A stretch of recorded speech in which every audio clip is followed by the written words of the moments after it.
A very good morning, trader. This is Ayush Srivastava from Shower Wealth Private Limited and this is 1st of February 2022. तो सबकी निगाहें लगी हुई है budget की और सब इंतज़ार कर रहे हैं ये जानने के लिए कि क्या मार्केट में फ्लक्चुएशन आ सकता है बजट के कारण। तो बहुत सारे स्टॉक्स और बेट्स आपने भी सोच के रखे होंगे। तो फॉर्चुनेट बात यह है सबसे ज़्यादा कि इस बार जो अब इफेक्ट आना है वो बजट के इवेंट का ही आना है, क्योंकि ओवरऑल ग्लोबल सेंटिमेंट्स तो हमारे फेवर में ही चल रहे हैं।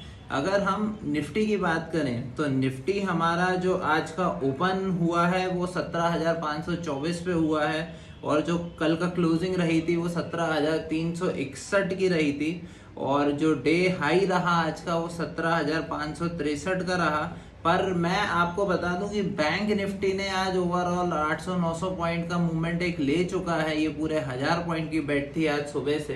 तो ये काफ़ी अच्छा मोमेंटम रहा है क्योंकि काफ़ी समय से बैंकिंग सेक्टर निफ्टी के कंपैरिजन में काफ़ी अच्छा मूवमेंट दिखा रहा है। तो आने वाले समय भी अगर आप पिछले समय का देखे जाएं, आप एक्सिस बैंक देखें, आईसीआईसी बैंक देखें, पीएसयू बैंक देखें, एसबीआई को देखें, तो उसने एक काफ़ी अच्छा मूवमेंट लिया है जो कि एक अच्छा रिटर्न मार्केट में प्रोवाइड कर रहा है। काफ़ी लोगों ने इसकी होल्डिंग रखी थी।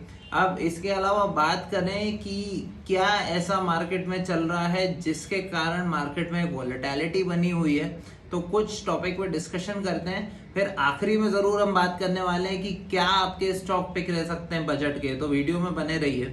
तो क्या रहा, एफआईआई जो है फॉरेन इंस्टीट्यूशनल इन्वेस्टर लगातार उसको सेलिंग कर रहे हैं और लगातार उन्होंने आप देखें तो 3624 करोड़ की सेलिंग की है और ये जो डीआईआई है उन्होंने 3648।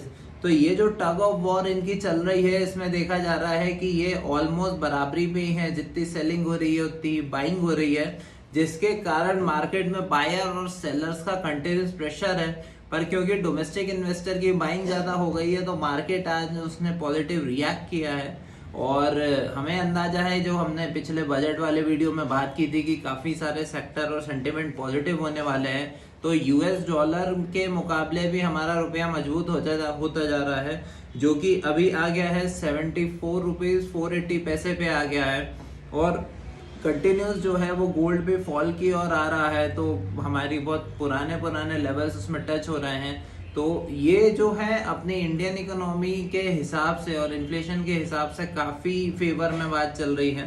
तो आइए जानते हैं कुछ रिजल्ट्स। टाटा मोटर जिससे सबसे ज़्यादा उम्मीद थी पर उसके Q3 के रिजल्ट्स काफ़ी खराब आए। तो मे बी सेल्स और रेवेन्यू को अगर हम उसको छोड़ भी दें तो हम ये कह सकते हैं कि काफ़ी सारी डील्स में टाटा मोटर उलझा हुआ था, जिसके कारण उसके रिजल्ट्स पे कुछ इम्पैक्ट पड़ा है। पर ओवरऑल में ग्रोथ के हिसाब से देखो तो टाटा मोटर हमेशा से एक प्रॉमिसिंग कंपनी रही है। तो आप उस पर एक बार देख सकते हैं। मैं अगर रिजल्ट्स की बात करूँ तो 1519 करोड़ का नेट प्रॉफिट उसका, नेट लॉस रहा उसका, और ये जो उसकी सेल्स रही वो 72,229 की रही। अब इसके बाद आते हैं डीएलएफ के भी रिजल्ट काफ़ी नेगेटिव में रहे थे। तो डीएलएफ जो है 379.48 करोड़, जो कि पिछली बार से 15.9% कम रहा और इसकी जो सेल्स रही 1459 करोड़ की रही। तो रेवेन्यू अच्छा है पर इसके क्योंकि नेट प्रॉफिट में अंतर आ गया है तो वो कम हो गए। अब बात करते हैं बीपीसीएल के, काफ़ी अच्छे रिजल्ट रहे। ये 79.2% पॉजिटिव रहा इसका रिजल्ट जो है और 2805 करोड़ का इसका रिजल्ट नेट प्रॉफिट रहा। तो बीपीसीएल के काफ़ी अच्छे फिगर्स हैं। वो इन्वेस्टेबल कंपनी होती जा रही है, धीमे धीमे टाई अप्स कर रही है।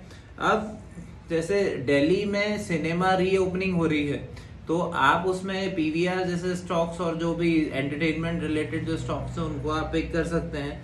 HCL टेक ने एक R&D and engineering centre Canada में ओपन किया है। तो आईटी इंडेक्स ऑलरेडी काफ़ी नेगेटिव हो चुका था, जिसकी एक पॉजिटिव सेंटिमेंट्स में चलने की अब कगार बन रही है। अब हम आते हैं कुछ ऐसे स्टॉक्स जिसका आपको इंतज़ार है कि क्या हो सकता है। सबसे पसंदीदा स्टॉक्स लोगों का इस समय रिलायंस चल रहा है, जो कि 2400 का लेवल क्रॉस कर चुका है और ये सीधे सीधे जो बेट है बजट की वो 2500 के टारगेट्स की ओर बेट है। तो आप इसको इस पे अपने एक नजर रख सकते हैं। लाइफ, क्योंकि हमने बात की थी कि इस बार लाइफ इंश्योरेंस के काउंटर में जो है जीएसटी की दरों को कम करने की बात हुई है, तो ये पूरी प्रोबेबिलिटी है कि इस बात पे लाइफ काउंटर अच्छा रिएक्ट करने वाले हैं, बजट बेट हो सकती है।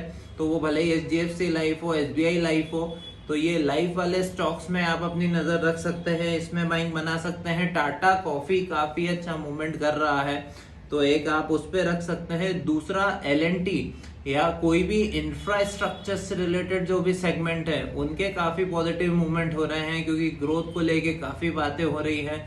काफी सारे मेट्रो के प्रोजेक्ट की बात कर लीजिए, आप कॉरिडोर्स की बात कर लीजिए, या अदर देन दैट कोई भी इंफ्रास्ट्रक्चर की बात करें तो वो बढ़ रहे हैं। अब अगर वो बढ़ेंगे तो उससे को रिलेटेड सेक्टर जैसे सीमेंट इंडस्ट्रीज या फिर मेटल इंडस्ट्रीज, तो इन पे भी इसका इम्पैक्ट काफी अच्छा आता है।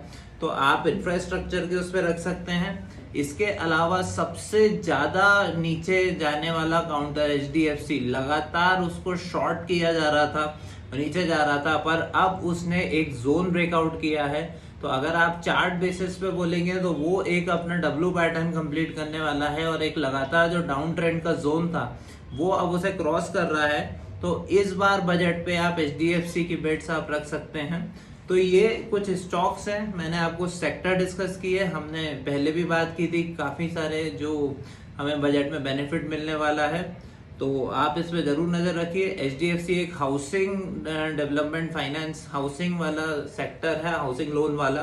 तो इसमें मैं आपको बता दूं कि हमने बात की थी कि अफोर्डेबल हाउसिंग स्कीम के हिसाब से एटीई सेक्शन में 1.5 लाख से ज्यादा वो बेनिफिट मिल सकता है। तो ये लोन्स वाली चीजें बढ़ सकती है, तो इस पे नजर रखिए, क्योंकि कंज्यूमेबल गुड्स पे ही भी निगाहें चल रही हैं सरकार की कि कंज्यूमर गुड्स का काफी ज्यादा वो होना चाहिए, कंजम्पशन होना चाहिए। तो एक बार आप एफएमसीजी सेक्टर पे भी अपनी नजर रख सकते हैं। तो एक स्टॉक्स प्रॉपर सिलेक्ट कीजिए, जो भी रखिए, ट्रेड रखिए, एक टारगेट स्टॉप लॉस के साथ रखिए, सेफ ट्रेडिंग कीजिए। और कुछ भी बजट से पहले आपको क्वेरी करनी हो तो मैं अपना नंबर यहाँ पे लिख रहा हूँ डिस्क्रिप्शन में, आप जरूर शॉवर को कांटेक्ट कर सकते हैं और सही सलाह ले सकते हैं। तो once again this is Ayush Srivastava, thank you so much from Shower wealth.